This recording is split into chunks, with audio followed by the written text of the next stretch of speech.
Vous écoutez Europe 1, il est 11h30. Le journal de la santé avec Anne Le Gall. À la une de l'actualité, la consommation de drogue chez les seniors augmente. Nous entendrons le témoignage de Georges, 67 ans.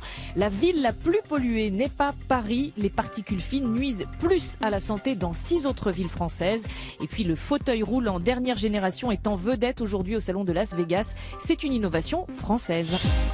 Mais qu'est-ce que c'est que cette histoire? Les spécialistes de drogue s'alarment de la consommation chez les plus de 65 ans. Et oui, plusieurs études montrent une hausse des hospitalisations de personnes accros, personnes âgées en général, nous explique Mélanie Gomez. Il y a 2 types de consommateurs.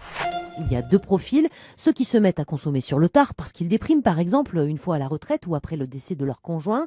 Et puis il y a la génération de 68 ards qui a vieilli.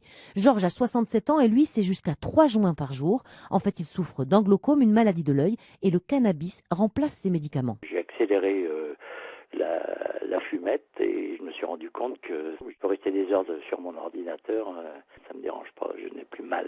Je fumerai mon dernier pétard sur mon lit de mort, c'est clair. Et pourtant, consommer des drogues ou trop d'alcool a des conséquences désastreuses, surtout quand on est âgé, comme l'explique l'addictologue Amine Benyamina. Ces personnes âgées, lorsqu'elles consomment des drogues, elles se mettent en danger. Elles peuvent faire des chutes, elles peuvent avoir des hématomes. Et c'est souvent sur ces signes indirects que l'on arrive à se rendre compte qu'on a affaire à des personnes qui consomment.